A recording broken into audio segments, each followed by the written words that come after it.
Ajay school से वापस आया। वह लिफ्ट में घुसा, तभी उसी के फ्लोर पर रहने वाला राकेश मिल गया। वह अजय के ही स्कूल में ही पढ़ाता था। अजय ने पूछा, क्या हुआ, आज स्कूल नहीं गया? यह सुनकर राकेश बोला, मेरे पापा आज मुझे घुमाने ले गए थे और जानता है उन्होंने मुझे क्या दिया। यह कहकर उसने जेब से आईफोन निकालकर दिखाया। अजय यह देखकर हैरान रह गया। अभी से आईफोन? मेरे पापा तो मुझे सिंपल सा फोन भी नहीं लेने देते। यह सुनकर राकेश हंसने लगा। किस दुनिया में रहते हो तुम लोग? आईफोन के बिना आजकल कुछ होता है। जिसके पास आईफोन नहीं लोग उसे गरीब मानते हैं। कुछ ही देर में दोनों का फ्लोर आ गया। अजय अपने घर पहुंचा। वह आज बहुत परेशान था। सीधा अपने कमरे में चला गया। अजय संतोष जी और राधिका जी का इकलौता बेटा था। संतोष जी एक कंपनी में नौकरी करते थे। उनकी सैलरी से फ्लैट और गाड़ी की ईएमआई निकल जाती तो कुछ बचता नहीं था। बस किसी तरह गुजारा हो रहा था। इस अपार्टमेंट में शिफ्ट होते ही उनके खर्चे डबल हो गए थे। स्टेटस के चक्कर में गाड़ी भी लेनी पड़ गई। राधिका जी अजय के कमरे में गई। क्या बात है बेटा, तबीयत ठीक नहीं है क्या? चल खाना खा ले। अजय ने लेटे लेटे ही जवाब दिया, मुझे भूख नहीं है।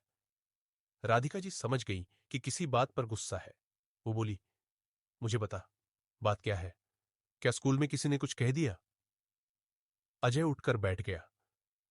मम्मी, पता है मेरे सारे दोस्तों के पास आईफोन है, बस एक राकेश के पास नहीं था। आज उसके पापा ने भी उसे आईफोन दिला दिया। अगर गरीब बनकर रहना था तो यहां आने की क्या जरूरत थी? राधिका जी को एक बार तो बहुत गुस्सा आया, लेकिन फिर भी उन्होंने बात को संभालते हुए कहा, बेटा, ऐसा नहीं कहते। तुझे पता है हमने कितनी मुश्किल से यह फ्लैट खरीदा है। उसकी ईएमआई, गाड़ी की ईएमआई, इसके बाद बहुत मुश्किल से घर का खर्च चल पाता है। अजय रूठ कर बैठा था। वह बोला, बस यही सब बहाने लगाते रहो। पापा को बोले ना कोई बड़ी कंपनी ढूंढ ले जहां अच्छी सैलरी मिले। राधिका जी को अब गुस्सा आ गया था। हाँ, तुझे लगता है तेरे पापा जानबूझकर कम सैलरी की नौकरी कर रहे हैं। जानता भी है कुछ बड़ी कंपनी से हर दिन लोग निकाले जा रहे हैं। और हां, कान खोलकर सुन ले, कोई आईफोन नहीं आ रहा है। तेरे स्कूल की फीस भर रहे हैं, वही काफी है। अपनी पढ़ाई कर, इन सब चक्करों में मत पड़। मम्मी को गुस्से में देखकर एक बार अजय को लगा कि अगर ज्यादा बोला तो मम्मी मारना भी शुरू कर देगी। इसलिए वह चुप हो गया और मुंह फेर कर सो गया। शाम को संतोष जी घर आए। अजय, ये मैं क्या सुन रहा हूं? आज तुम फिर से आईफोन की जिद पकड़कर बैठ गए। मैं तुम्हें आईफोन नहीं दिलवा सकता। हाँ, जब तुम स्कूल खत्म कर लोगे तो एक सस्ता सा फोन तुम्हें मिल जाएगा। इससे ज्यादा की उम्मीद मुझसे मत करना। पापा, आपको पता है जिस सोसाइटी में आप हमें ले आए हो, वहां और मेरे स्कूल में सबके पास आईफोन है। सब मुझसे अच्छे कपड़े पहनते हैं। सबके पास बाइक है। हमें यहां आना ही नहीं चाहिए था। संतोष ने अजय को अच्छे से डांटकर समझा दिया। तब से अजय उनसे कम ही बात करता था। एक दिन संतोष जी सुबह सोकर उठे तो उन्होंने देखा अजय घर पर नहीं है। संतोष जी उसे ढूंढने गए, लेकिन वह कहीं नहीं मिला। वे घर आए तो राधिका जी बैठी रो रही थी। उन्होंने एक खत संतोष जी को पकड़ा दिया। उसमें लिखा था, पापा, मैं घर छोड़कर जा रहा हूं।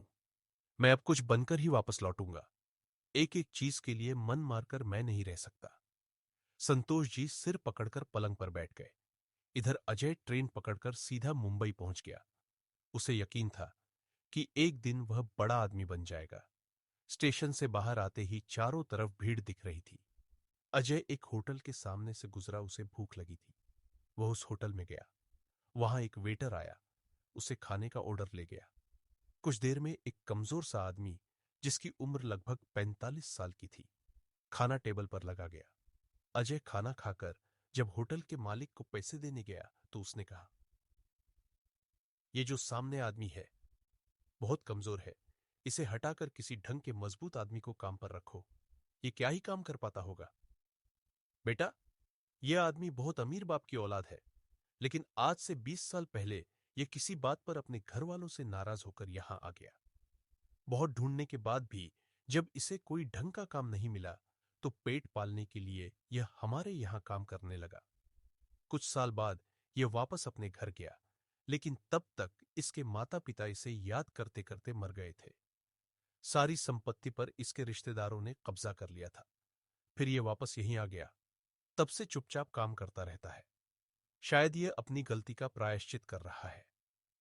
होटल के मालिक की बात सुनकर अजय के पैरों तले जमीन खिसक गई।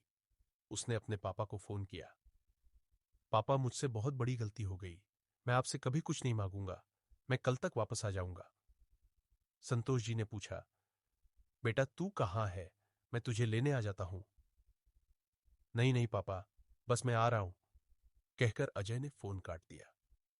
रात की ट्रेन पकड़कर वह घर के लिए रवाना हो गया। जीवन का वो सबक जो उसके पापा उसे न सिखा पाए, उसने ठोकर खाकर जान लिया था।